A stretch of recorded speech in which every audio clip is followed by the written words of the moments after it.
वक्रतुंड महाकाय सूर्यकोटि समप्रभ निर्विघ्नं कुरु मे देव सर्वकार्येषु सर्वदा। नमस्ते शारदे देवी सरस्वती मतिप्रदे वसत्वं मम जिह्वाग्रे सर्वविद्याप्रदातु। शङ्करं शङ्कराचार्यं केशवं बादरायणं सूत्रभास्यकृतौ वन्दे भगवन्तौ पुनः पुनः। आपदामपर्तारं दातारं सर्वसम्पदां लोकाभिरामं श्रीरामं भूयो भूयो नमाम्यहम्। ओम नमः शिवाय शांताय चितिकंठाय शर्मणि अमृतेशाय शर्वाय महादेवाय ते नमः। अज्ञानतिमिरान्धस्य ज्ञानाञ्जनशलाकया चक्षुरुन्मिलितं येन तस्मै श्रीगुरवे नमः। सर्वसाधारणपणे ज्या घटनांचं ऐतिहासिक प्रमाण दाखवता येतं, ज्यांचा कालबद्ध पुरावा ऐतिहासिक दस्तऐवजाने सिद्ध करता येतो, त्याला आपण ऐतिहासिक कालखंड असं म्हणतो। हिंदुस्थानची संस्कृती आणि सभ्यता 5,500 वर्षांची असावी असा आपला अंदाज आहे। या 5,500 वर्षांचा इतिहास म्हणून आपण उल्लेख करत नाही। हा कालखंड आपण पुराणकालीन कालखंड म्हणून ओळखतो, ज्याचं काही प्रमाण देता येतं, जे भावना श्रद्धा आणि निष्ठा याच्या पलीकडे असतं, त्याला आपण ऐतिहासिक कालखंड म्हणतो। म्हणून भारतीय संस्कृतीनं गौरवलेले जे सर्व अवतार आहेत ते एका जगन्यंत्या व्यक्तिमत्वाचे, जगात आदर्शवत मानल्या गेलेल्या अशा कल्पनातीत असलेल्या अशा भगवंताचे अवतार आहेत अशी आपली धारणा आहे। विविध कारणांनी ही निष्ठा कायम असते, परंतु ऐतिहासिक कालखंडामध्ये त्याला स्थान देता येत नाही। आणि म्हणूनच हे अवतार खरंच झाले होते का असा तथाकथित बुद्धिवंतांना प्रश्न निर्माण होतो। अनेकांचे अवतार अनेक कार्याकरता झाले, त्याचा सारांश एकच होता की जेव्हा जेव्हा आसुरी शक्तींचा उपद्रव समाजाला होतो, तेव्हा तेव्हा आसुरी शक्तींचं निर्दालन करण्याकरता परमेश्वरी शक्ती अवतीर्ण होते आणि समाजाला परत एकदा उत्तम अवस्थेपर्यंत आणून सोडते। परित्राणाय साधूनां विनाशाय च दुष्कृतां धर्मसंस्थापनार्थाय संभवामि युगे युगे। याचा अर्थच असा असतो की जेव्हा जेव्हा धर्म म्हणून असलेल्या एका चिरंतन शाश्वत मूल्याला हानी पोचण्याचा संभव असतो किंवा हानी पोचलेली असते, अशा काळामध्ये धर्माची चालत आलेली व्यवस्था नीट राहावी याकरता परमेश्वरी शक्तीला अवतीर्ण व्हावं लागतं। आणि सज्जनांचं संरक्षण, दुर्जनांचं निर्दालन आणि धर्माची संस्थापना या 3 कारणाकरता कार्यरत होण्याकरता म्हणून अवतीर्ण व्हावं लागतं। कारण मीमांसा स्पष्ट करताना भगवान गोपाल कृष्णांनी ही भूमिका अर्जुनाला नीट समजावून सांगितली। यदा यदा हि धर्मस्य ग्लानिर्भवति भारत अभ्युत्थानम धर्मस्य तदात्मानं सृजाम्यहम् हे सांगताना त्यांनी माझं अवतार कार्य कशा करता होतं, ईश्वरी संकेत कशा करता निर्माण होतात आणि ईश्वराचं पृथ्वी तलावर अवतीर्ण झाल्यानंतरचं कार्य काय असतं हे स्पष्टपणे सांगून ठेवलं। दशावतारांची कल्पना आहे, प्रत्येक देवतेच्या स्वतंत्र अवतारांची आपल्याकडे कल्पना आहे। या सर्व अवतारांनी त्या त्या काळी त्रस्त असलेल्या समाजाला उत्तम प्रकारच्या व्यवस्थापनाने समृद्ध करण्याकरता कार्य केले। या कार्यामुळेच त्यांना देवत्व प्राप्त झाले। शेवटी देव ही कल्पना दिव्य या शब्दापासून निर्माण झालेली। देव म्हणजे नेमकं तरी काय, तर मानवी जीवनामध्ये सामान्यतः जगत असते जे तत्वज्ञ वाटतं, आदर्श व्यक्तीमध्ये जे सर्व गुण असावे असे आपल्याला वाटतात, परंतु व्यवहारात मात्र ते नसतात, अशा एका उत्कट आदर्श गुणांच्या समुच्चयाचा समावेश ज्या ठिकाणी असतो आणि समाजाला आदर्शवत समाजानं त्यांच्या चरणी नतमस्तक व्हावं अशी व्यवस्था निर्माण करणारी जी शक्ती असते, त्या शक्तीला आम्ही शेवटी देवत्वाचं रूप धारण करायला लावतो, किंबहुना देवत्व त्या ठिकाणी त्याचं प्राकट्य करतो. महत्वाची बाब अशी, राम असो वा कृष्ण असो, परशुराम असो वा अन्य इतर देवतांचे अवतार असो, हे सर्व अवतार मानवी जन्माच्या सुलभतेप्रमाणेच निर्माण झाले. परंतु त्यांनी केलेलं कार्य मानवाच्या मनाच्या शक्तीच्या पलीकडचं आहे. हे कार्य करण्याकरता जी विशिष्ट शक्ती त्यांनी धारण करावी लागते गृहीत धरल्यामुळे आम्ही त्यांना देवत्वाच्या ठिकाणी नेऊन बसवतो. वस्तुतः समाजाला अपेक्षित असलेल्या पेक्षा सुद्धा गुणसमुच्चय जास्त अर्थानं जिथे वावरताना दिसतात, प्रकट होतात, अशा शक्तीला आम्ही देवता स्वरूप मानतो. असे अनेकानेक अवतार होऊन गेल्यानंतर परत परत अवतारांची शक्यता का निर्माण होते, याचंही चिंतन या निमित्तानं करणं आवश्यक ठरतं. कारण रामकृष्णासारखे समर्थ अवतार होऊन गेल्यानंतरही समाजाला एका विशिष्ट उन्नत अवस्थेत गेल्यानंतर त्याच्यामध्ये असलेल्या अवगुणांचं प्रकटीकरण व्हायला सुरुवात होते आणि त्या प्रकटीकरणाचा परिणाम म्हणून परत एकदा व्यवस्था ढासळते. त्या व्यवस्थेला पुनरुज्जीवित करण्याकरता म्हणून परमेश्वराला यावं लागतं, अशी आमची धारणा आहे. आणि शेवटी प्रजेला धारण करतो तो धर्म. त्या धर्माची म्हणून जी काही व्यवस्था निर्माण करावी लागते, ती व्यवस्था अनादी कालापासून चिरंतन शाश्वत मूल्यावर आधारित असते. ती शाश्वत मूल्य अभंग राहावी याच्याकरता देवत्वाची रचना आपण मान्य केली. याच भूमिकेतून वारंवार जन्म घ्यावे लागले. कारण जेव्हा जेव्हा शेवटी एकच तथ्य आहे, सगळ्यात समाजातला दुर्गुण कोणता, तर समाजातले सगळ्यात उन्नत अवस्थेमध्ये असलेले सज्जन, उन्नत अवस्थेत असलेले सज्जन मतांचे अनुयायी जेव्हा निष्क्रिय होतात, किंबहुना दुर्गुणांच्या प्रकटीकरणाबाबत त्यांना वाईट वाटतं, पण त्याचा प्रतिकार करण्याची शक्ती त्यांच्यामधून नाहीशी होते, तेव्हा तेव्हा आसुरी शक्तींचा उपद्रव होतो. आणि तो आसुरी शक्तींचा उपद्रव सज्जनांच्याच ऱ्हासासाठी कारणीभूत ठरतो. म्हणून सज्जनांवर दायित्व येतं की त्यांनी समाजातल्या दुर्गुणांचा नाश करण्याकरता ईश्वरी सत्तेचं आराधन करा. याच भूमिकेतून वारंवारिता अवतारांची निर्माण झाली. आणि जेव्हा रामकृष्णांची रचना झाली, त्यावेळी आपण मर्यादा पुरुषोत्तम रामांच्या स्थितीनंतर समाजामध्ये होत असलेल्या विकसित अवस्थांचा, मानवी जीवनाचा होत असलेला उन्नत प्रकार आपण अनुभवत होतो. मासा, कूर्म, वराह, यानंतर मानवाचं छोटं रूप म्हणून निर्माण झालेला वामन आणि त्यानंतर आलेला परशुराम हा कृषिक संस्कृतीचा जनक होता.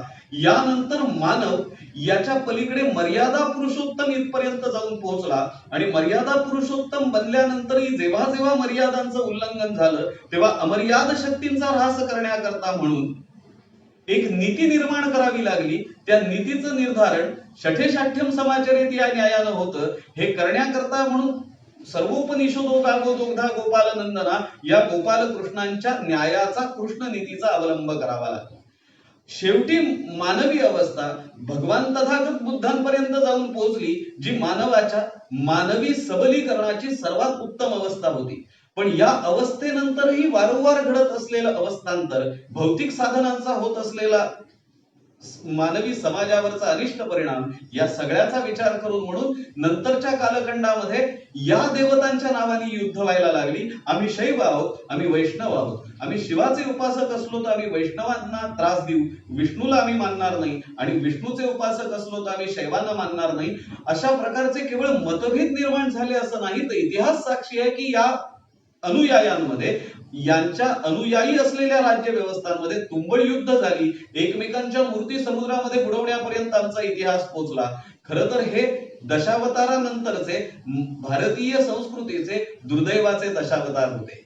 पण या दुर्दैवी दशावतारांमध्ये शेवटी शैव काय, गाणपत्य काय, वैष्णव काय, हे सगळे एकाच मांदियाळीमध्ये आहेत. यांचं एकत्वच आहे. आणि जगामधले शैव काय किंवा वैष्णव काय, हे एकाच अंतिम तत्वाचे उपासक आहेत. हे सिद्ध करण्याकरता म्हणून दत्तावताराचं प्रकटीकरण आवश्यक ठरलं. कारण शैव, विष्णू आणि ब्रह्म या तीन तेजाचं एकत्रीकरण म्हणजे दत्त संप्रदायाची निर्मिती होती.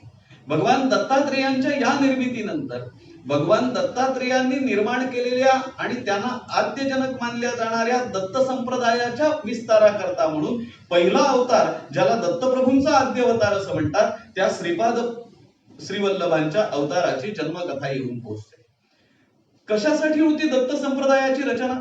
दत्त संप्रदायामध्ये रामानी जसं युद्ध केलं, कृष्णांनी जसं युद्ध केलं, तसं दत्तांनी प्रत्यक्ष समरांगणामध्ये युद्ध केलं नाही. कारण समरांगण नव्हतं असं नाही, समरांगण होतं, युद्धाची नीती बदलली होती.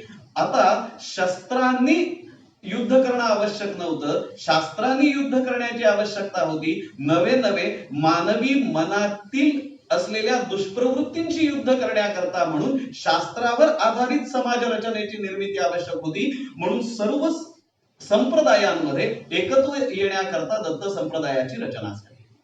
दत्तप्रभूंचं कार्य संपलं, दत्तप्रभूंचा अवतार संपला. खरं तर स्मर्तृगामी असं दत्तप्रभूंना म्हणतात, कारण जेव्हा स्मरण करावं तेव्हा ते उपस्थित असतात. अशी दत्त भक्तांची धारणा आहे, तशी त्यांची निष्ठा आहे, तशी त्यांची श्रद्धा आहे. त्यामुळे दत्त महाराजांचा अवतार समाप्त झाला असं म्हणण्याची पद्धत नाही. परंतु दत्तप्रभू त्यांच्या तपश्चर्येमध्ये लीन झाले आणि त्यानंतर पुढच्या त्यांच्या अवतार कार्यांचं प्रकटीकरण व्हायला लागलं. एक काळ असा आहे की ज्या काळामध्ये धर्मावर आधारित असलेली नीती आता वेगळे रावणासारखे, कंसासारखे दैत्य येऊन उन्मळून टाकत नव्हते, तर समाजामध्ये ज्यांना विद्वान म्हणून मानलं गेलं, समाजामध्ये ज्यांना शास्त्र चर्चा करायला अधिकार दिला गेला, समाजामध्ये ज्यांनी सर्व वर्णांचं नेतृत्व करावं अशी ज्या धर्ममार्तंडांकडून अपेक्षा होती, ते धर्ममार्तंड आपल्या कार्यापासून कार्यच्युत होऊ लागले. त्याचबरोबर ज्या क्षत्रियांच्या बाहुबलांवर देश आणि राष्ट्राची संरक्षण सिद्धता व्हायला पाहिजे, ते आपली सिद्धता विसरले. याचबरोबर वैश्यवृत्तीने जी उपजीविका करायची, त्या उपजीविकेमध्ये धंदा नावाचा विषय आला आणि व्यवसाय गळून पडला.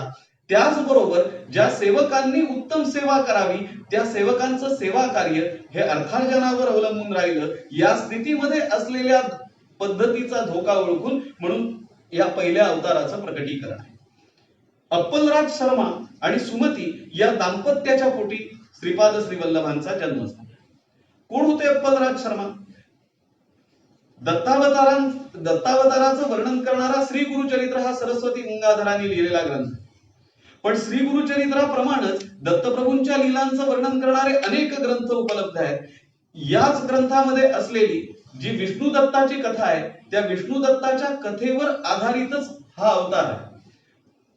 विष्णू दत्त नावाच्या एका सचिव अत्री ऋषींची योग्यता पावलेला जो ब्राह्मण होता, त्या ब्राह्मणानं आपलं नैष्ठिक कार्य पूर्ण केलं होतं. त्याच्या घरी त्याच्या पितरांना मुक्ती देण्याकरता अमावास्येच्या दिवशी जेव्हा दत्तप्रभू आले होते, तेव्हा दिलेला आशीर्वाद फलद्रूप होता आणि म्हणून ते पुढील जन्मामध्ये सुमती आणि अप्पलराज शर्मा या रूपाने जन्माला आले. आंध्र प्रदेशामध्ये पूर्व गोदावरी जिल्ह्यात पिठापूर नावाचं क्षेत्र आहे. या पिठापूर क्षेत्रामध्ये हा अवतार झाला. इसवी सन 1320. मी पहिल्यांदा असं सुरुवातीला म्हटलं की अनेक अवतारांच्या जन्मकथा आपल्याला माहिती आहेत, त्यांची जन्मतिथी आपल्याला माहिती आहे. परंतु जन्मतिथी माहिती असली तरी इसवी सन निर्माण होण्यापूर्वीचे हे सर्व जन्म असल्यामुळे त्यांची जन्मतारीख सांगता येत नाही. पण इसवी सन निर्माण झाल्यानंतर 1320 साली, म्हणजे बरोबर या वर्षाच्या 700 वर्षाआधी दत्तप्रभूंचा आद्य अवतार सुमती आणि अप्पलराज शर्मांच्या पोटी झाला. सज्जनो, एक लक्षात घेतलं पाहिजे, श्रीपाद श्री वल्लभांचं चरित्र मांडत असताना मी चरित्रातल्या काही मोजक्या घटनांचा उल्लेख करणार आणि हा उल्लेख एवढ्या करताच आहे ज्यांना श्रीपाद प्रभू हे दत्तावतार आहेत असं म्हणून ज्यांची श्रद्धा आहे, त्यांच्या त्या श्रद्धेला नमस्कारच आहे. पण कुठेही आध्यात्मिक पातळीवर फार न जाता श्रीपाद श्री वल्लभांच्या जीवनाचं आणि विचारांचं तत्वज्ञान आपल्यापर्यंत पोहोचवावं. अनेक अवतारांच्या बाबतीमध्ये देवत्व निर्माण झाल्यानंतर ते आपल्यापासून लांब जातात, एखाद्या चौरंगावर सुरक्षित बसतात, मात्र त्यांच्या देवत्वाचे ते गुण मानवी जीवनामध्ये येत नाहीत. ते यावेत याकरता या चरित्राचं अवगाहन करावं असा माझ्या मनातला स्पष्टपणे विचार आहे.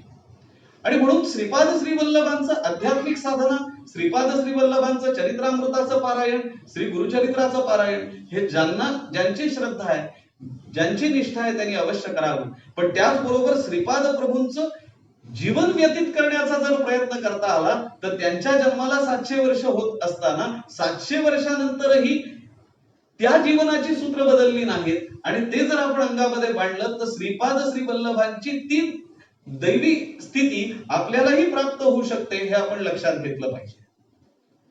याचं कारण मुळामध्ये लक्षात घेतलं पाहिजे. अप्पलराज शर्मा आणि सुमती या अत्यंत गरीब असलेल्या दाम्पत्याच्या पोटी जन्म घेताना ज्या स्थितीमध्ये अनेक प्रकारचे भ्रम आपल्याकडे आहेत ते भ्रम संपवण्याचं कार्य श्रीपाद श्रीवल्लभांनी केलं. सर्वपित्री अमावास्या म्हणजे जिला महालय अमावास्या असं आपण म्हणतो, त्या महालय अमावास्येच्या दिवशी अप्पलराज शर्मांच्या घरी श्राद्ध होतं. श्राद्धाचे पुरोहित आले होते, त्यांचं काम चालू होतं आणि एवढ्यामध्ये दरवाजामध्ये एक अतिथी आला आणि त्यांनी अन्न मागितलं. खरं तर दैनंदिन जीवनामध्ये या घडणाऱ्या घटना आहेत. त्यांनी भूक लागली, मला आता अन्न हवं. मनामध्ये विचार आला या दाम्पत्याच्या. शास्त्र असं म्हणतं की श्राद्धा करता आलेले जे ब्राह्मण आहेत ते ब्राह्मण ते भटजी जेवल्याशिवाय जर आपण जेवलो किंवा इतरांना अन्न दिलं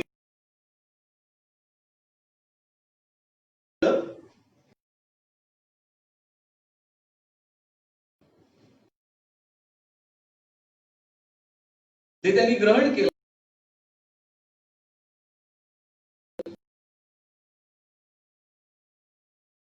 तो प्रमाद आहे.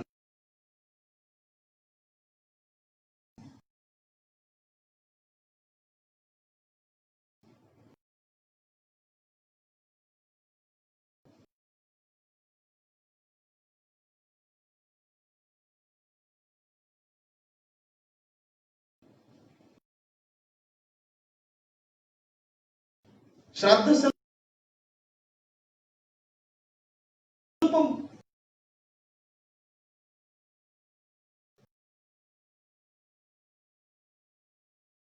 मोडल्याचं पाप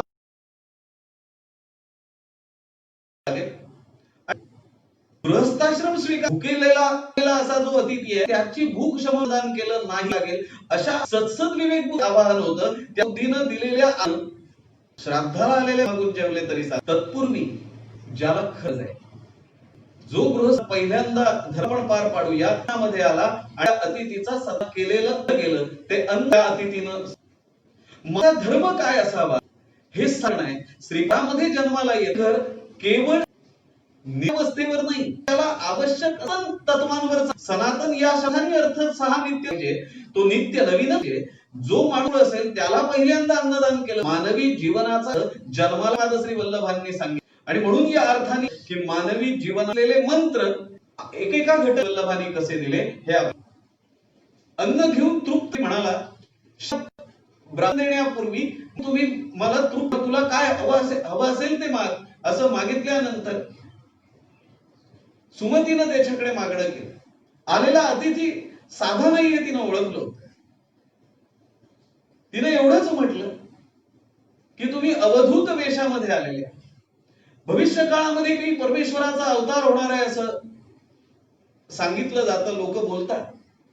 मला तुम्ही जर तेवढेच श्रेष्ठ आहात असं जर माझ्या मनाला वाटत असेल आणि ते जर सत्य असेल तर त्याप्रमाणे तो जो काही अवतार होणार आहे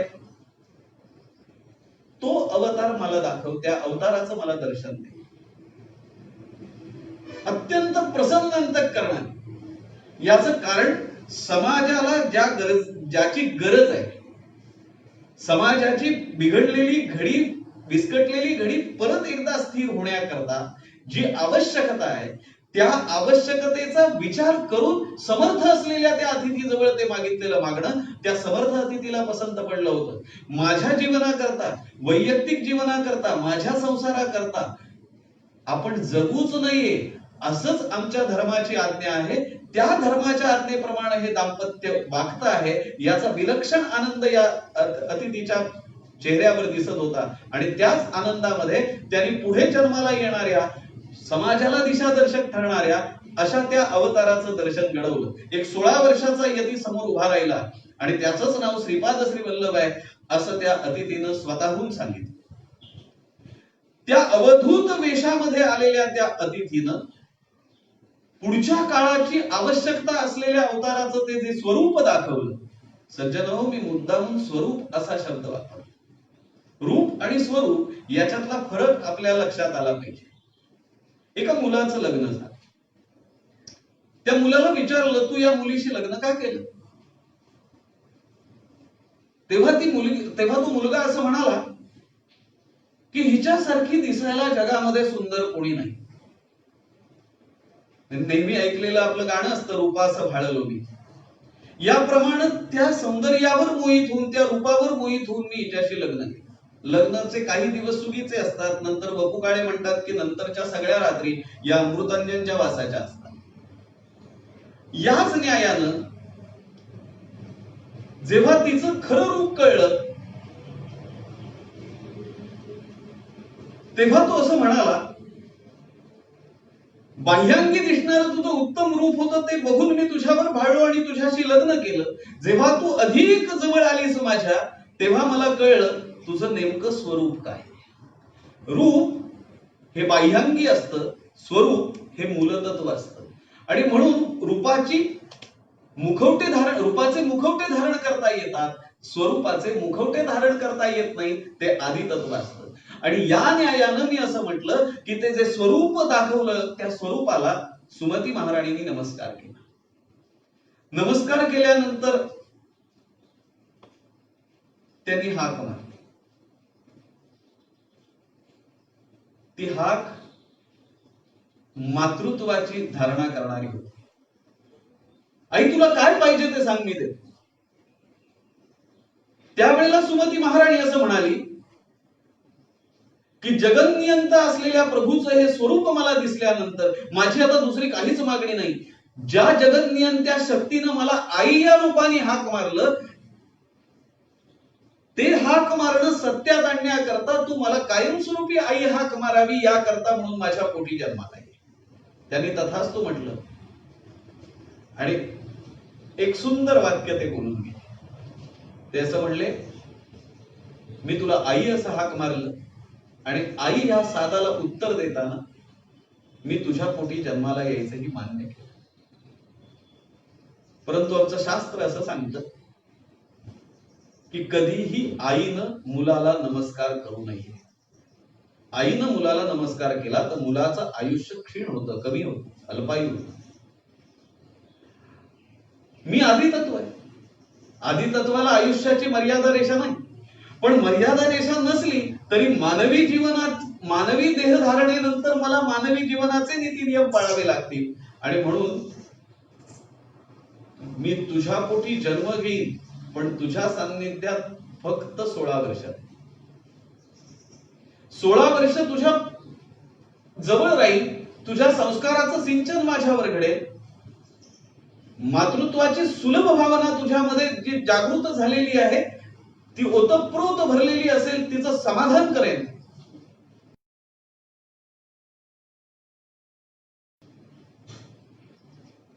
विवाहाबद्दल चर्चिल त्या दिवशी मी घर सोडून निघून जाईल. प्रभू जन्माला येणार याचा आनंद होता. पण तरी केवळ 16 वर्षाचं अल्पायू मूल आपल्या हातात राहणार याच्या वेदना होत्या. श्रीपाद प्रभू तो अतिथी निघून गेला. अप्पलराज शर्मांना या झालेल्या घटनेबद्दल विचारत असता अप्पलराज शर्मांनी समाधान केलं होतं. ते म्हणाले होते, सुमती, प्रत्यक्ष दत्तप्रभूंनी तुला असं सांगितलंय की मी शत्रुगामी आहे, करुणामयी आहे. पुढे काय होतं, नियतीने काय वाढून ठेवलंय ते पुढचं पुढे पाहूया. लक्षात घेतलं पाहिजे, इथूनच प्रभू जन्माला यावा याची आस निर्माण झाली आणि ती आस परिपूर्ण झाली. मी म्हटलं अशा पिठिकापुरामध्ये श्रीपाद श्री वल्लभांचा जन्मस्थान. पिठिकापूरच का? पिठिकापूर भारतीय संस्कृतीमध्ये उदात्त भावना निर्माण केलेलं स्थान आहे. इथे सर्व प्रकारच्या आत्मा अवस्थेमध्ये प्राप्त असलेल्या सर्व पितरांचा वास असतो. हे श्राद्धाचं ठिकाण आहे. उत्कृष्ट शक्तीपीठ म्हणून जगन्मातेचं ठिकाण आहे. एवढंच नाही तर भगवान शंकरांचं कुक्कुटेश्वराचं मंदिर इथे आहे. रमा माधवांची जी ठराविक मंदिर आहे त्यातलं एक मंदिर या पीठिकापुरामध्ये आहे. दक्षिण काशी म्हणून हे विकसित झालेलं ठिकाण होतं. फार पुरातन काळी म्हणजे 700 वर्षांच्याही पुरातन काळी आधी गायत्रीचा फार मोठं अनुष्ठान या प्रांतामध्ये पार पडलेलं होतं. त्यामुळे मुळाची तपोभूमी होती, तिथे तपसिद्ध जन्माला येत होता. हे योगायोगाचं नाही तर हे जगन्नियंत्यांनी ठरवलेलं एक कोडं होतं. दुःख या गोष्टीचं होतं. प्रभू जन्माला येणार याचं नाही. प्रभू 16 वर्ष कदाचित आपल्याकडे राहणार याचंही नाही. प्रभू 2 सेकंदामध्ये येऊन गेले त्याचाही आनंद अवर्णनीय होता. त्यामुळे 16 वर्षही खूप झाली. पण आनंद आणखी कमी होत होता. याचं कारण असं होतं, यापूर्वी अप्पलराज शर्मा आणि सुमती या दाम्पत्याला 2 मुलं होती आणि हे दोन्ही मुलगे दिव्यांग होते. एक लंगडा होता आणि एक आंधळा होता. अशा प्रकारच्या मुलांच्या बरोबर मला प्रत्यक्ष प्रभू जन्माला येणार त्यांचा भाऊ म्हणून, आणि तोही फक्त 16 वर्ष राहील, याचा विचार मनामध्ये रुंजी घालत होते, अस्वस्थता दाखवत होते. पण तरीही प्रभू जन्माला येणार याच्या आनंदाखाली हे सगळं संपून गेलं. श्रीपाद श्री वल्लभांचा जन्म झाला भाद्रपद शुक्ल चतुर्थी, म्हणजे आपण ज्याला गणेश चतुर्थी म्हणून ओळखतो, त्या गणेश चतुर्थीच्या दिवशी इसवी सन 1320. दोघांमध्ये काही सांग. गजाननाला आपण नेतृत्वाचं प्रतीक मानतो. गणानांपती 6 गण, लीडरशिपचं दैवत म्हणजे गणपती. गणांचा अधिपती, तो विद्येचा कारक आहे, विद्येची देवता. हे जरी असलं तरी दोघांमधलं प्रमुख साम्य एक आहे. मानवी जीवनाला ज्या 3 अवस्था सहन कराव्या लागतात, किंबहुना चराचराला सहन कराव्या लागतात, उत्पत्ती, स्थिती आणि लय, या 3ही अवस्थांच्या पलीकडे जी चतुर्थत्व मानली जाणारी अशी अवस्था आहे की ज्यांना उत्पत्ती नाही, स्थितीही नाही आणि लयही नाही, जी पूर्ण अनादी आहे, पूर्ण आदी आहे, की जिला उत्पत्तीही नाही आणि लयही नाही, त्यामुळे स्थिती असण्याचं काही कारणच नाही. जे आदी तत्व आहे ते आदी तत्व, हे चतुर्थत्व फक्त 2च अवतारांना प्राप्त, आणि ते म्हणजे गणपती आणि श्रीपाद श्रीवल्लभ. त्यामुळे एका अर्थाने समाजाला नेतृत्वाची दिशा देण्याकरता गणानांपती असलेल्या गणपतीच्या उत्सवाच्या दिवशी श्रीपाद श्रीवल्लभांचा जन्म होणं हे समाजाचं एक उत्कृष्ट प्रकारचं उत्कट असं नेतृत्व करण्याची दिलेली नियतीची कल्पना होती. श्रीपाद श्री प्रभूंच्या लीला निर्माण व्हायला सुरुवात झाली. खरं तर मी चमत्कार या दृष्टीने याच्याकडे पाहत नाही. माझी स्वतःची चमत्कार या विषयातली व्याख्या फार वेगळी आहे. माझी कल्पना वेगळी आहे. काहीतरी केलं, वेगळं केलं म्हणजे चमत्कार झाला, सर्वसाधारणपणे ही साधी सोपी व्याख्या. पण माझं स्वतःचं चिंतन या विषयातलं असं आहे की सामान्य मानवी जीवनाच्या अशा अवस्थेमध्ये जे त्याला अशक्यप्राय वाटतं, असं अशक्यप्राय वाटणारी गोष्ट एखाद्या शक्तीनं केली की आम्ही त्याला चमत्कार असं म्हणतो. वस्तुतः तो चमत्कार नसतो, त्याच्याजवळ असलेल्या शक्तीचं ते प्रकटीकरण असतं. पण ते आम्हाला शक्य वाटत नाही, ते शक्य नसतंही, म्हणून ते अशक्य वाटत असल्यामुळे आम्हाला तो चमत्कार वाटतो. वस्तुतः तीच सिद्ध स्थिती असते. म्हणून चमत्कारांच्या नादाने बुवाबाजी न करता चमत्कारापाठीमागचं रहस्य समजावून घेण्याची आवश्यकता समाजाला जेव्हा लाभेल तेव्हा चमत्काराचा खरा अर्थ अतिशय सुंदररीत्या आपल्या लक्षात येईल. ज्यांनी ओम प्रकटीकरण करूनच आपल्या जीवनाची सुरुवात केली. मानवी जीवनाचं आणि ईश्वराधीन जीवनाचं वैशिष्ट्य हेच आहे की मानवी जीवनाचा जन्मच मुळी रडत होतो. ज्याचं आयुष्यच मुळी, ज्याची सुरुवातच मुळी रडत आहे, त्या मानवी जीवनाचा शेवट अंत हास्यास्पद होऊ नये एवढीच इच्छा असते. आणि म्हणून सुरुवातीला जन्माला येणारं बालक रडलं म्हणजेच जन्माला आलं याच्यावर आपली पूर्ण धारणा तयार होते. आपला विश्वास बसतो की मूल जन्माला आलं, किंबहुना त्याची खात्री होते. जाताना त्याच्यासाठी बाकीच्यांनी सुरुवातीला जन्माला आलेल्या असताना जे अश्रू त्यांनी ढाळलेत ते बाकीच्यांनी ढाळावे, ही मानवी जीवनाची परिपूर्णता असते. पण गेला हे बरं झालं किंवा गेला हे हास्यास्पद झालं, ही मानवी जीवनाची अंततोगत्वा शोकांतिका असते. आणि म्हणून ज्याचा जन्मच रडत आहे त्या मानवी जीवनाकडून फारशा अपेक्षा नसतात. पण जेव्हा मानवी जीवनामध्ये एखादी विश्वाची चैतन्य शक्ती निर्माण होते तेव्हा त्या चैतन्य शक्तीची ओळख पटवून देण्यासाठी मी सर्वसाधारण नियमांना बांधील असलो तरी मी ते पालन केले नाही, याचं कारण मी त्याच्यापेक्षा वेगळा आहे हे दाखवण्याचा हा प्रयत्न असतो. प्रत्यक्ष आदितत्व जन्माला आलं होतं, दत्तात्रेयांचा आद्य अवतार होत होता आणि समाजाला आता बदलण्याची आवश्यकता होती. आता युद्धच करायचं होतं. पण ते युद्धासाठी सुदर्शन आवश्यक नव्हतं. आता युद्धासाठी गदा आवश्यक नव्हती. आता युद्धासाठी वेगवेगळी हत्यारं वेगवेगळ्या अवतारांमध्ये जी परमेश्वरांनी वापरली ती वापरण्याची गरज नव्हती. आता खरी गरज होती ती मानवी मनाच्या उद्दाम झालेल्या मनाची करण्याची,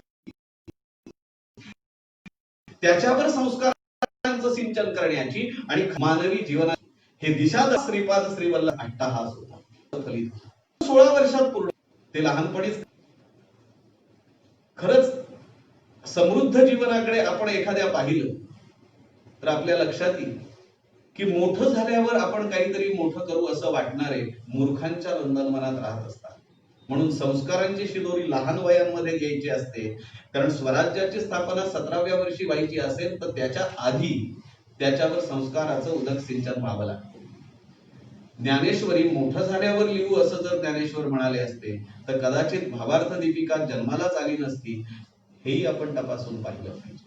म्हणून मोठं होणारं कार्य नंतर करू असं म्हणणारे सामान्य मानव असतात. पण जे आजच या क्षणाचा वापर करून त्या क्षणाला सुरू होतात ते असामान्य कोटीचे ज्ञानेश्वर असतात. आपण हीच बाब इथे समजून घेतली तर आपल्या लक्षात येईल की आता कार्य करायला सुरुवात झाली होती, कामाला सुरुवात केली. काय काम होतं श्रीपाद श्री वल्लभांचं? आपण या 16 वर्षांचं जीवन जर पाहिलं तर 16 वर्षांच्या जीवनामध्ये बाललीला आहे. कौटुंबिक जीवन साधण्याचा प्रयत्न केला.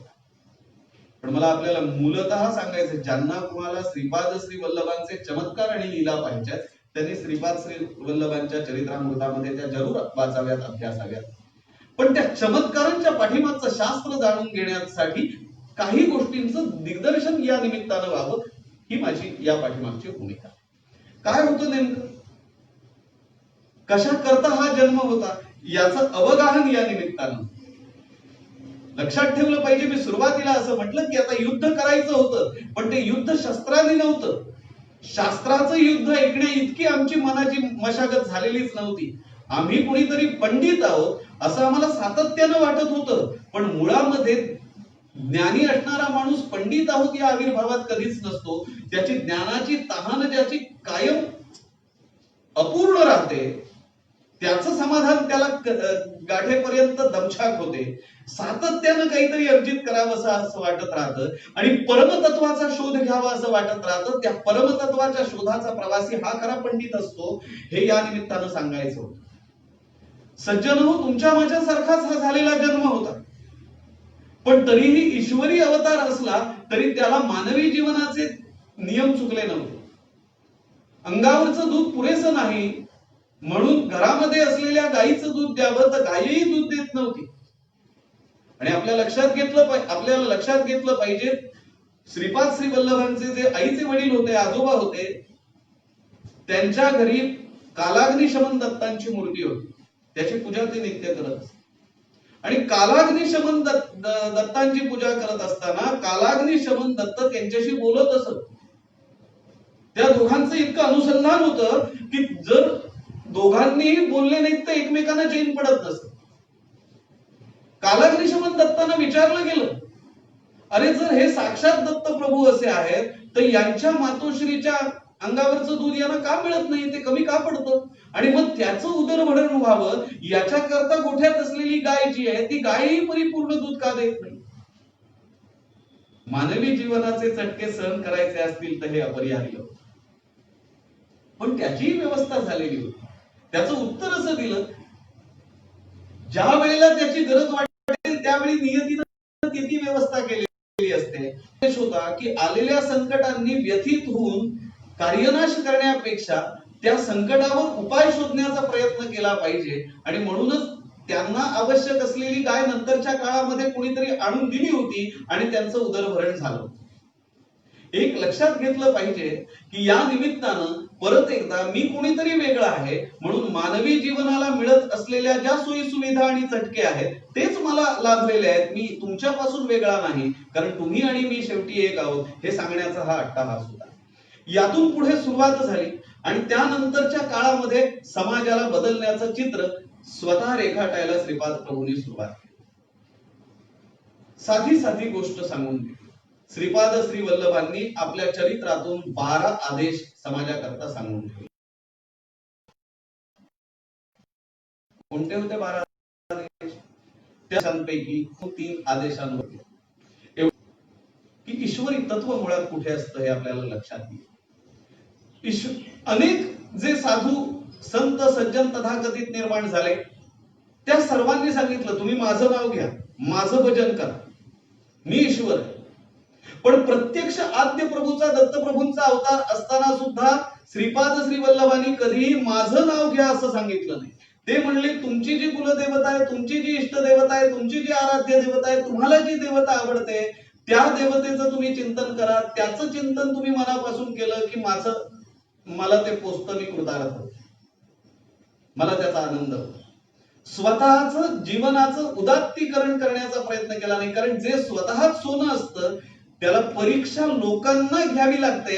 लोक त्याची परीक्षा घेतात, सोनं कधी स्वतःहून कसोटीसाठी जात नाही.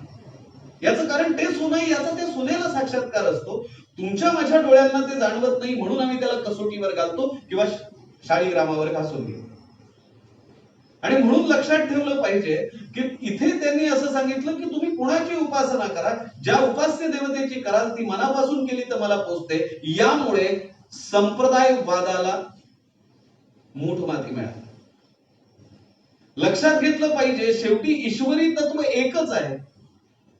आणि मी जर ईश्वर असेल आणि मी जर त्या ईश्वरी तत्वाचा प्रतिनिधी म्हणून तुमच्या समोर आता तुम्हाला दिसत असेल तर मी तत्व एकच आहे हे सांगताना माझी वेगळी उपासना पद्धती निर्माण करण्याचं काहीच कारण नाही. ज्या उपासना पद्धती तुम्ही वापरत आहात त्यातच मी आहे.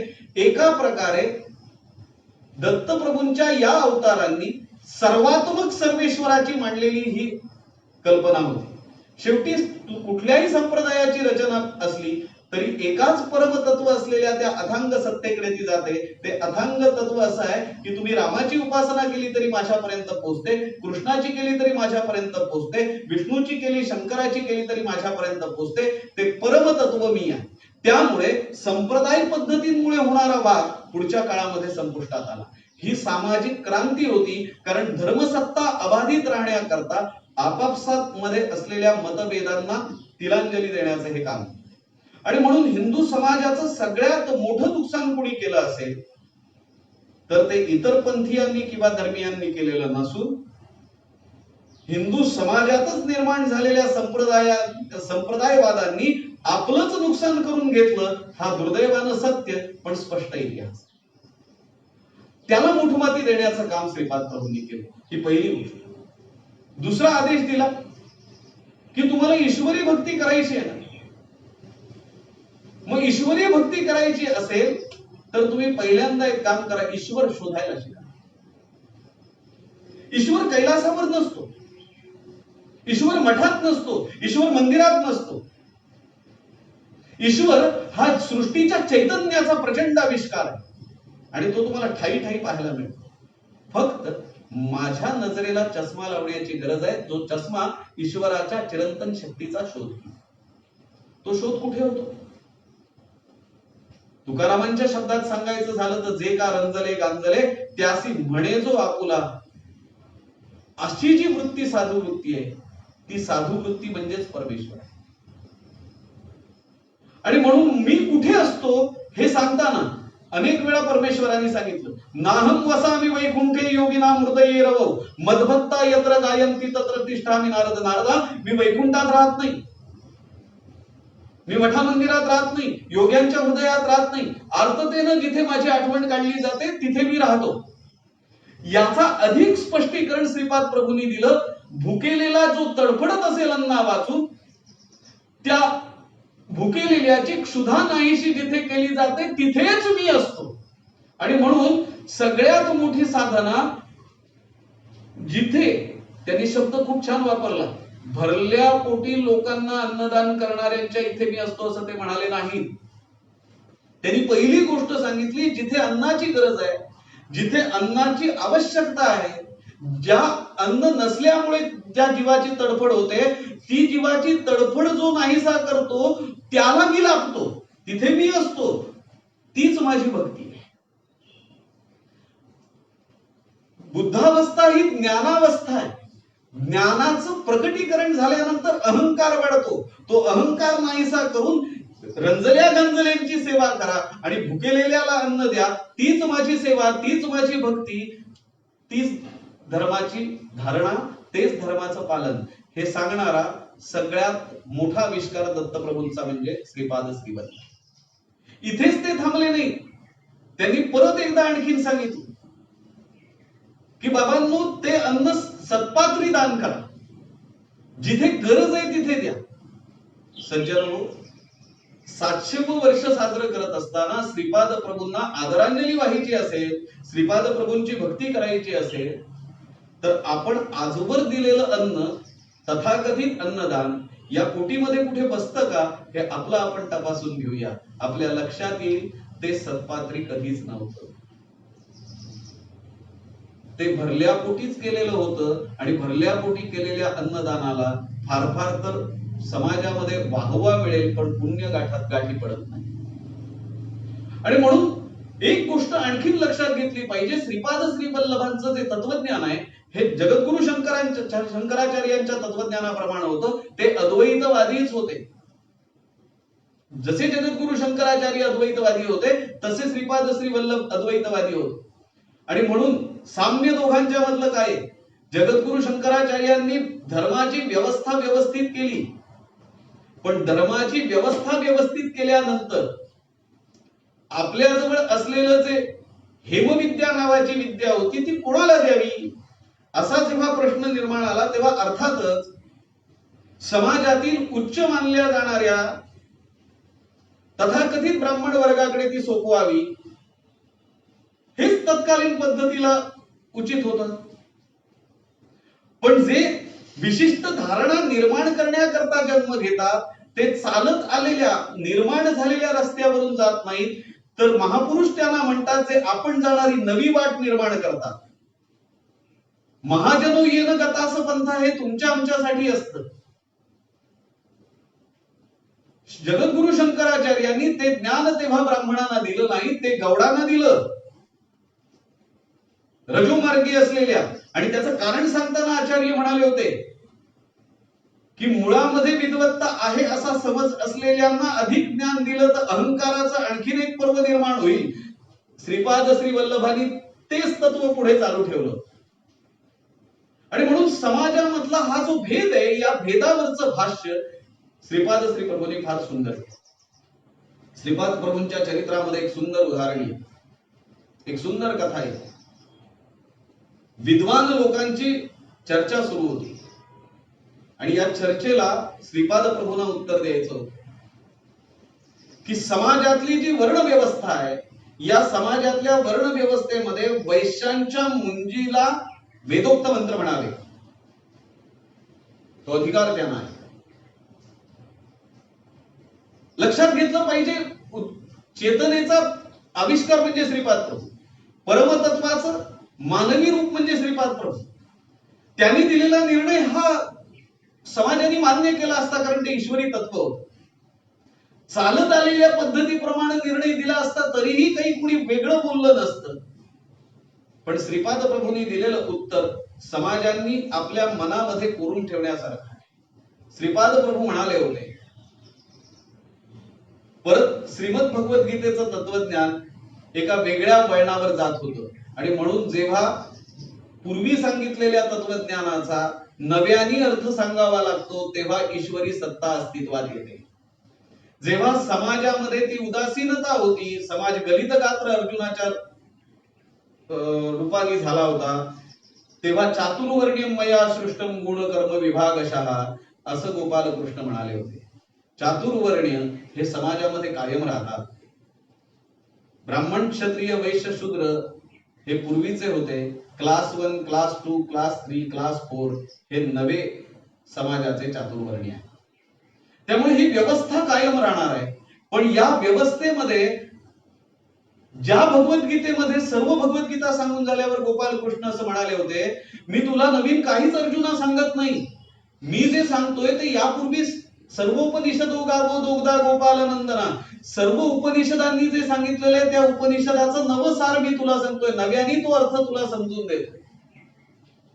कारण आम्हाला भगवद्गीता सांगून समजत नाही, मग आम्हाला ज्ञानेश्वरी सांगावी लागते. ज्ञानेश्वरी सांगणे इतकी आमची मानसिकता समजून घेण्यावी राहत नाही, तेव्हा अभंग ज्ञानेश्वरी सांगावी लागते. अभंग ज्ञानेश्वरी समजून घेणे इतकी आमची क्षमता राहत नाही, तेव्हा विनोबाला गीताही सांगावी लागते. त्या त्या समाजाच्या अवधारणेप्रमाणे तत्वज्ञान नव्यानं मांडावं लागतं. ती नव्याची मांडणी करण्याकरता श्रीपाद प्रभूंचा जन्म होता. श्रीपाद प्रभू तेच सांगत होते की ते जन्मकर्म विभागशा नाहीये, ते गुणकर्म विभागशा आहे. आणि म्हणून प्रमोशन सिस्टीम ही पूर्वीप्रमाणे आहे, ती कुणालाच चुकलेली नाही. सगळ्यात महत्वाचा संस्कार आहे. लिव्हिंग सर्टिफिकेटवर लिहिलेल्या जातीप्रमाणे आमचा जन्म आहे, ही आधुनिक विचार पद्धती आहे. परंतु माझ्या कर्माप्रमाणे माझा वर्ण आहे, ही आमची उदात्त नीती आहे.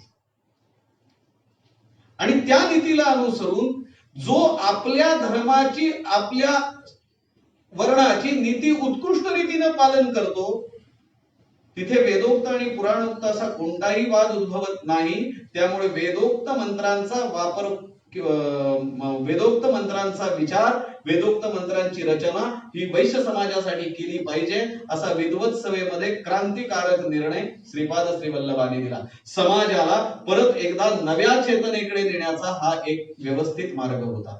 आणि जेव्हा समाजाला मान्य असणारी व्यक्ती अशा प्रकारचे बदल सुचवते, तेव्हा समाज ते आत्मसात करतो, अन्यथा त्याला विरोध होण्याचा धोका जास्त असतो. प्रत्यक्ष दत्तप्रभूंच्या अवतारांनी हे सांगितल्यानंतर तिथे ते कृत्य करून घेतलं गेलं. एक लक्षात घेतलं पाहिजे, एवढं जरी असलं तरी श्रीपाद प्रभूंची स्वतःची, ते ईश्वरी अवतारच होते, दत्तप्रभूंचे आद्य अवतार होते. त्यांनी अनेकदा ते सिद्ध करून दाखवलं होतं, अनेक महात्म्यांनी सांगितलं होतं. पण तरीही या वर्षी आत्मसात करण्याच्या 3 गोष्टी आहेत. पहिली, स्वतःची वैयक्तिक साधना ईश्वरी अवतार असून, अनादि तत्व असून, आदि तत्व असून श्रीपाद श्रीवल्लभांनी कधीही सोडली नाही. 10,000 गायत्री मंत्राचा रोजचा जप झाल्याशिवाय साधना कधीही पूर्ण झाली नाही. क्रमांक 2, रोजचे 108 सूर्य नमस्कार झाल्याशिवाय आन्हिक कधी पूर्ण झालं नाही. आणि क्रमांक 3, ईश्वरी सत्तेचं अधिष्ठान असलं तरी मूळ अधिष्ठान कायम ठेवण्याकरता मानवी जीवनाला आवश्यक असणारी जी रचना आहे ती श्रीपाद प्रभूंनी कधीही सोडली नाही. आणि सगळ्यात महत्वाचं, प्रत्येकाला आपल्या अस्तित्वाचं जाणीव करून देण्याचं काम त्यांनी केलं. एक कथा आहे या श्रेष्ठत्वाची. श्रीपाद प्रभू जेव्हा स्नानाकरता घाटावर जायचे तेव्हा तिथे एक रजक कपडे धुवत असायचे. तो त्यांना नमस्कार करायचा, त्यांच्यावर त्याची प्रचंड श्रद्धा होती. एक दिवस त्या नगरीचा राजा त्या घाटावर आला त्याचं ते वैभव, त्याचं ते ऐश्वर पाहिलं आणि त्या रजकाच्या मनामध्ये श्रीपाद प्रभू तिथेच ध्यानाला बसले होते. त्याच्या मनामध्ये रजकाच्या विचाराला हे ऐश्वर मला मिळालं तर किती बरं होईल, मला हे असे रोजचे कपडे धुवायला. श्रीपाद श्री प्रभूंनी ते ओळखलं होतं की आता याची अवस्था मनाची काय आहे, मनामध्ये काय विचार चालू आहे. राजाचं श्रेष्ठत्व, राजाचं वैभव त्यांना आपल्याला हवं असं रजकाला वाटलं. मित्रांनो, मी कसा आहे? श्रीपाद श्री वल्लभांची अवस्था म्हणजे स्वतःला स्वतःत पाहण्याची अवस्था आहे. श्रीपाद प्रभूंची भक्ती करणं म्हणजे आत्मस्वरूपाला जाणून घेणं, म्हणजे स्वतःचा साक्षात्कार स्वतःच्या हृदयामध्ये आहे, जो हृदयांतरीचा परमेश्वर आहे तो पाहून घेणं.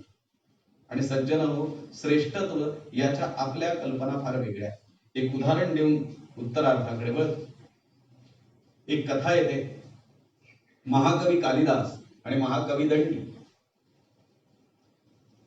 हे संस्कृत वाङ्मयामध्ये सर्वश्रेष्ठ कवी म्हणून ओळखले जातात. दोघे एकदा भेटले आणि साहजिकच शास्त्रार्थावर, काव्यार्थावर चर्चा सुरू झाली. वादे वादे जायते तत्वबोधा असेल कदाचित, पण दोघांचं बोलणं या स्तरावर आलं की कविराज दंडी म्हणाले, कालिदासा, समाजाच्या दृष्टीने, अभ्यासकांच्या दृष्टीने, रसिकांच्या दृष्टीने आपण दोघेही श्रेष्ठ वाङ्मयाचे श्रेष्ठ निर्माते, पण मुळामध्ये दोघांपैकी श्रेष्ठ कोण याचा कधीतरी विचार केला पाहिजे. म्हणून आपण शारदा मातेच्या मंदिरात जाऊन शारदा मातेलाच विचारू, दोघांमध्ये श्रेष्ठ वाङ्मय कोणाचं? कालिदास म्हणले, खरं तर याची आवश्यकता नाही, पण तुम्हाला वाटत असेल तर, शारदा माता सांगणार असेल तर मी नक्की येईल. कारण त्याच्या पाठीमागे कालिदासांची भूमिका ही होती की मी जर कमी ठरलो, मी श्रेष्ठ ठरलो नाही तर मी कमी का ठरलो याचंही मला चिंतन करता येईल. म्हणून दोघेही तिथे आले, पंचमंडळी जमा केली आणि असं ठरलं की शारदा मातेला विचारण्याकरता गर्भगृहामध्ये जायचं, दोघांनी आपापलं वाङ्मय समोर ठेवायचं आणि शारदा मातेला प्रश्न विचारायचा, माते, आम्ही हे आमचं वाङ्मय तुझ्या समोर ठेवलंय, गर्भगृहाचा दरवाजा बंद करून आम्ही बाहेर जाऊ. ठरलेल्या वेळेनुसार जेव्हा दरवाजा उघडू तेव्हा जे श्रेष्ठ वाङ्मय असेल ते इथे राहील आणि आपल्या जागेपासून जे बाजूला गेलेलं असेल ते त्या मानाने कनिष्ठ असेल असं आम्ही समजू, अशी व्यवस्था करून दे. न्याय होईल, निर्णय होईल. पंचांनी मान्य केलं. दरवाजा बंद झाला, दोघांचं वाङ्मय आत ठेवलं गेलं आणि ठरलेला जो काही कालावधी होता तो कालावधी संपल्यानंतर दरवाजा उघडला गेला. दरवाजा उघडला गेला, जमलेले लोक होते, त्यांचं लक्ष कविराज दंडींकडे होतं, कविराज कालिदासांकडे होतं. दोघे उत्तुंग प्रतिभेचे धनी होते. दोघांचे चेहरे काही वेगळं सांगत होते. कविराज दंडींच्या डोळ्यातून पाणी वाहत होतं, कविराज कालिदासांच्या डोळ्यातूनही पाणी वाहत होतं. कविराज दंडींचा जो अश्रुप्रपात होता हा आनंदाचा होता.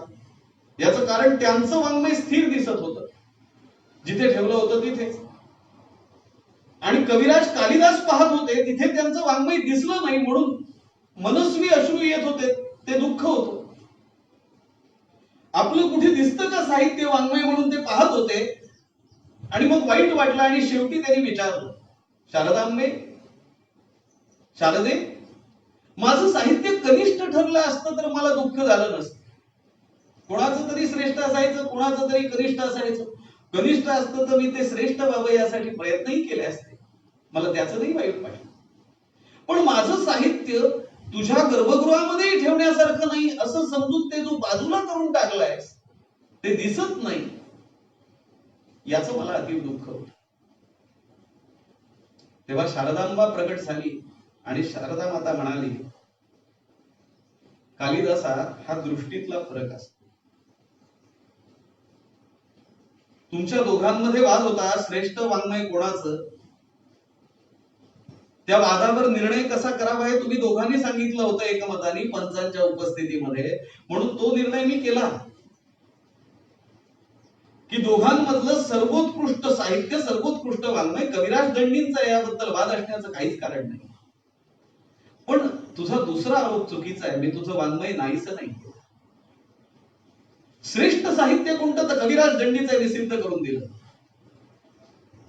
पण श्रेष्ठत्वाच्या नादामध्ये तुझं वाङ्मय तुला दिसेना असं झालं. काही साहित्य कृती अशा असतात, काही वाङ्मय असं असतं की त्याला श्रेष्ठतेच्या मापांनी मोजता येत नाही, श्रेष्ठतेच्या मोजपट्ट्यांनी मोजता येत नाही. ते त्याच्याही पलीकडचं असतं, कारण ते केव्हाच आपलंसं झालेलं असतं. म्हणून जरा डोळे वर करून पहा, तुझं वाङ्मय मी माझ्या छातीशी स्वतःच्या हातात कवटाळलेलं आहे. जे आपलंसं असतं त्याच्यामध्ये न्यून आहे का अधिक आहे हे कधीच तपासायचं नसतं, कारण ते आपलं असतं. म्हणून आरशामध्ये आम्ही प्रतिबिंब पाहतो, त्यावेळेला ते वाईट दिसलं तर शिवीगाळ करत नाही, ते चांगलं दिसेल याचा प्रयत्न करतो. तुझं साहित्य श्रेष्ठत्वाच्या कल्पनेच्या पलीकडचं आहे, ते आपलंच आहे, ते हृदयातून प्रगट झालेलं आहे, आणि म्हणून त्याला त्या सीमा मर्यादा येत नाही. सज्जन हो, श्रेष्ठत्वाच्या नादामध्ये आम्ही परमेश्वराच्या जवळ जायचं विसरतो, हे आपण लक्षात घेतलं पाहिजे. श्रीपाद श्री वल्लभांनी हेच तत्वज्ञान रजकाच्या या दृष्टिकोनातून स्पष्ट केलं. रजकाला ते राजा निघून गेल्यानंतर म्हणाले, तुला या राजाचा ऐश्वर्य उपभोगायची इच्छा आहे का? मग पुढच्या माझ्या अवतारामध्ये तू नक्की राजा होशील, पण लक्षात ठेव तुला ते ऐश्वर्य मिळेल. ती कथा श्री गुरुचरित्रामध्ये पण येते. लक्षात ठेवलं पाहिजे, त्याला ऐश्वर्य मिळतं, पण त्याला प्रचंड व्याधी होते, आणि त्या व्याधीतून मुक्त होण्याकरता त्याला श्री नरसिंह सरस्वतींच्या चरणाशी यावं लागतं. तेव्हा त्या राजाला पूर्वस्मरण होतं, मला प्रत्यक्ष दत्तप्रभूंनी आशीर्वाद श्रीपाद श्री वल्लभांच्या स्वरूपात दिला होता, आणि तो दिलेला असताना सुद्धा मला असं का व्हावं? ऐश्वर्य मिळालं, पण मग व्याधी का व्हावी? तेव्हा त्या अवस्थेमध्ये जाऊन श्रीपाद प्रभू म्हणाले होते, रजका तुला ऐश्वर्य हवं होतं, मी नको. तुला वैभव हवं होतं, तुला परमतत्वाची प्राप्ती नको होती, म्हणून तुला त्या ऐश्वर्यालाही किती व्याधी असतात, वेदना असतात, हे भोगण्याकरता ही संधी दिली. सज्जन हो, ऐश्वर्याची कल्पना परत एकदा नव्या निर्मितीचा दाह करून घेत होती, नव्या निर्मितीच्या दाहातून बाहेर पडत होती. की ऐश्वर्य म्हणजे दिसणारा झगमगाट नाही, वैभव म्हणजे दिसणारा झगमगाट नाही, ते श्रीमंतीचं वायफळ प्रदर्शन नाही. ऐश्वर्य हे गुणांवर अवलंबून असतं, ऐश्वर्य हे कर्मावर अवलंबून असतं. ऐश्वर्य ज्या नियंत्यानं मला जन्माला घातलं, त्या नियंत्याला माझं जगणं सुसह्य होत असल्याचा आपणाला होत असलेला साक्षात्कार हे सगळ्यात मोठं वैभव असतं. ते वैभव जगातल्या कुठल्या चलनामध्ये कधीही मोजता येत नाही, कारण चलनाबरोबर व्याधी येते. इथे आधी व्याधी संपते, तिथेच हे चिरंतन तत्व मिळतं. आणि म्हणून मित्रांनो, एक गोष्ट लक्षात ठेवली पाहिजे. श्रीपाद प्रभू म्हणाले होते की ही चतुर्थत्व अवस्था आपल्याला प्राप्त करून घ्यायची असेल तर त्यासाठी मानवी मनाची मशागत करण्याची आवश्यकता आहे. इथे भेदाभेद अमंगल हे भेद संपवून टाकले पाहिजे. समाजामध्ये जो प्रदर्शनाचा देखावा आहे तो संपवला पाहिजे. आणि म्हणून लक्षात ठेवलं पाहिजे, आपण दर्शनीय असावं असा अट्टहास असावा. प्रदर्शनीय असतं ते दर्शनीय असतंच असं नाही, आणि म्हणून आपण दर्शनीय बनण्याचा प्रयत्न करावा. श्रीपाद प्रभू दर्शनीय होते, आपण प्रदर्शनीय असतो, एवढाच फरक आहे. हा फरक नाहीसा करायचा असेल, तो न्यूनात न्यून करायचा असेल तर श्रीपाद प्रभूंचे तत्वज्ञान लक्षात ठेवावं लागेल. एवढंच नाही तर एक गोष्ट जाता जाता सांगून जातो, समाजामधल्या अनिष्ट रीतींना त्यांनी मूठमाती घातली. एका मांत्रिकाने काली मातेसाठी तिचा कोप आहे म्हणून अनेक प्रकारच्या प्राण्यांचे बळी दिले. श्रीपाद प्रभूंनी त्या ठिकाणी आपलं प्रकटीकरण केलं आणि असं सांगितलं. त्या मांत्रिकाला शिक्षा दिली आणि त्यांनी सांगितलं, काली हे जगाचं अंतिम तत्व आहे, ती आदी माता आहे. जी माता जन्माला घालते ती कुणाचा तरी जन्म फलद्रूप करण्याकरता, वाचवण्याकरता, कधीही दुसऱ्याचा जीव घ्यावा म्हणून बळी घेणार नाही. मांत्रिक विद्या अशा प्रकारे जर सिद्ध होत असेल तर ती क्षुद्र विद्या आहे. हा मांत्रिकांनी केलेला अत्याचार आहे.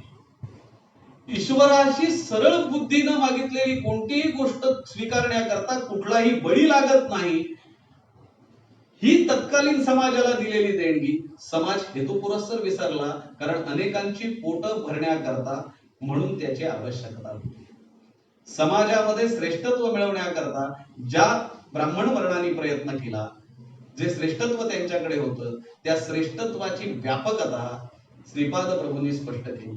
ते म्हणले, तुमचा जन्म ब्राह्मण कुळामध्ये झाला हे श्रेष्ठत्व नाही, तर यजन, याजन, अध्ययन आणि अध्यापन यासह सात्विकता निर्माण करण्याचा प्रयत्न करणं म्हणजेच ब्रह्मवृत्ती उपासना, ब्रह्मवृत्तीशी तदाकार होणं.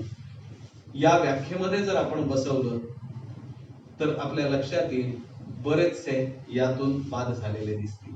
आणि म्हणून नव्यानी जुन्या तत्वाचं, चिरंतन शाश्वत मूल्याचं नवी मांडणी, नव्या समाजाला आवश्यक असलेली करण्याकरता ईश्वराचे अवतार असतात. ईश्वराचे हेच अवतार यासाठीच आवश्यक असतात. त्यांनी समाजाला दिग्दर्शन करायचं असते. 16व्या वर्षी आपल्या आई समोर उभे राहिले होते तेव्हा आई म्हणाली होती, लक्षात घेतलं पाहिजे, इथे मातृत्वाच्या हृदयाची सुद्धा वेदना आपल्याला लक्षात येते. मातृत्वाच्या श्रीपाद, आता तुझं लग्न करण्याची आवश्यकता आहे. आई, तेव्हा मी तुला सांगितलं, एकदा लग्न झालेलं असतं त्याचं परत लग्न करणं शास्त्र पाप मानत. आश्चर्य वाटलं, लग्न कधी झालं? आई, मी श्रीपाद म्हणजे आदितत्व आहे आणि आदितत्वाचं वैराग्याशी कायमच लग्न लागलेलं असतं, तेव्हा दुसरं लग्न करणं पाप आहे. जेव्हा मी अवधूत वेशामध्ये तुला दर्शन दिलं होतं तेव्हाच मी हे प्रकट केलं होतं. आणि म्हणून मी अविवाहित नाहीये, मी वैराग्याशी विवाहित आहे. ही एक नवी मांडणी होती. आणि आता संन्यास धर्मातली जी जळमट जमा झालेली आहे ती नाहीशी करण्याकरता, मला पुढच्या अवताराची सिद्धता करण्याकरता 16व्या वर्षानंतर तिकडे जावं लागेल. त्यांनी वापरलेला श्लोक होता, वापरलेली नीती होती, प्राप्ते तु 16 वर्षे पुत्रम मित्र वदाचरित. 16 वर्षानंतर मुलग्याला मित्राप्रमाणे वागवावं. या न्यायानं आता तू मला रजा दिली पाहिजे, कारण माझा जन्म एका कुटुंबाचं निर्धारण करण्याकरता नाही, वसुधैव कुटुंबकम ही आमची संस्कृती आहे. समाजातल्या गरज असलेल्या गरजवंतांना उद्धरण्याकरता माझा जन्म आहे. आता माझी केवळ एक आई नाही, आईचं विश्वात्मक रूप जे आहे ते माऊलीच्या रूपांनी मला आता समाजाकडे बघायला पाहिजे, मला रजा दे. तेव्हा आईनं विचारलं होतं, बाळा, माझी 2 मुलं अपंग असताना त्यांना सोडून तू जातोस, मी कुणाच्या आधारावर पाहायचं? तेव्हा त्यांनी आपल्या ईश्वरी सत्तेचा साक्षात्कार घडवून त्यांना सांगितलं होतं, आई, तुझी मुलं अपंग नाहीत. त्यांच्या मनाची मी इतकी तयारी करून घेतलीये की ते अपंगत्वावर केव्हाच विजय प्राप्त करून बसले. म्हणून हाक मारल्यानंतर ते दोन्ही भाऊ व्यवस्थित अंतःकरणाने समोर आले. त्यांचं ते प्रकटीकरण होतं. समाजातल्या दिव्यांग व्यक्तींना सुदृढ करण्याची नवी संकल्पना श्रीपाद प्रभू 16 वर्षाचे होऊन बाहेर जाताना मांडत होते. संपूर्ण आयुष्य जे प्रकट आहे ते 30 वर्षाचं आहे. या 30 वर्षाच्या आयुष्यामध्ये 16 वर्षात अनेकांचा उद्धार केला आणि त्यानंतर पिठापूर इथून ते कुरगड्डीला आले आणि तिथेच त्यांचं वास्तव्य राहिलं. काही थोड्याफार फरकाने 1-2 गावांमध्ये त्यांचा संचार राहिला. खरं तर गावांमध्ये संचार राहिला हे या तत्वाला बंधनात अडकवल्यासारखं होईल. जे सीमांच्या पलीकडचं आहे त्याला गावाचं कोणतंच बंधन नसतं. आणि त्यानंतर ते पुढे नरसिंह सरस्वतीच्या अवतारासाठी सिद्ध झाले. सज्जनहो, गेली 23 वर्ष चालू असलेली महाडची ही श्रावण व्याख्यान मला कोविड-19च्या उपसर्गामुळे यावर्षी थांबते की काय असं चित्र निर्माण झालं होतं. एक लक्षात घेतलं पाहिजे, आधी आहे, व्याधी आहे, संकट आहे. रस्ता वाहत असतो, प्रवाहित असतो. जे थांबतं ते डबकं होतं. जी वाहते ती नदी असते, तो प्रवाह असतो. ज्ञानगंगेचा हा प्रवाह अथांग चालावा अशीच जगन्नियंत्याची इच्छा आहे. दर वर्षातून 30 वेळा वेगवेगळ्या ज्ञानसाधकांची समाजाला ही प्रवाहामध्ये सामील करून घेण्याची आपली जी व्यवस्था आहे, त्या सर्व ज्ञानगंगेच्या प्रवाहाला मनापासून नमस्कार. हा प्रवाह कितीही संकट आली तरी चालूच राहील. आणि खरं तर मी मगाशी म्हटलं तसा हा ज्ञानगंगेच्या प्रवाहाचा रस्ता आहे. रस्त्यामध्ये गतिरोधक आला म्हणून गती कमी करायची असते, पलीकडे जायचं असतं, परत आपली गती पकडायची असते. गतिरोधकावर थांबून राहण्याची कल्पना नाही. मर्यादा पुरुषोत्तम श्रीराम त्यांच्या मंदिरामध्ये चालत आलेले हे अखंड ज्ञानसत्व असंच अखंड चालावं अशी प्रभू रामचंद्रांच्या चरणाशी प्रार्थना करायची. रक्षाबंधनासारख्या पवित्र दिवशी, श्रावण सोमवारी असलेल्या शिवभक्तांच्या अतिशय प्रसन्न अशा संध्याकाळी आपण सर्वजण चैतन्याच्या भक्तीच्या प्रवाहामध्ये असताना यावर्षी श्रीपाद श्री वल्लभ यांच्या जन्माची 700 वर्ष साजरी करत असताना येत्या गणेश चतुर्थीला ही 700 वर्ष पूर्ण होती. श्रीपाद श्री प्रभू परत एकदा तो ज्ञानगंगेचा प्रवाह असाच चालूशी त्यांच्या चरणाशी प्रार्थना करायची. समाजाच्या मनाच्या मध्ये जी अनेक विकारांची जळमट आहे ती या निमित्तानं बाजूला व्हावी. श्रावण व्याख्यानमालेच्या या प्रयत्नांना मानाचा मुजरा प्रभू रामचंद्रांच्या चरणी सेवा समर्पित करतो आणि आपली सर्वांची रजा घेऊन वाणीला विराम देतो. झाली ही सेवा वाक्सुमनांजली श्रीपाद प्रभूंच्या चरणावर समर्पित करतो. श्रीपाद राजम शरणम प्रपद्ये.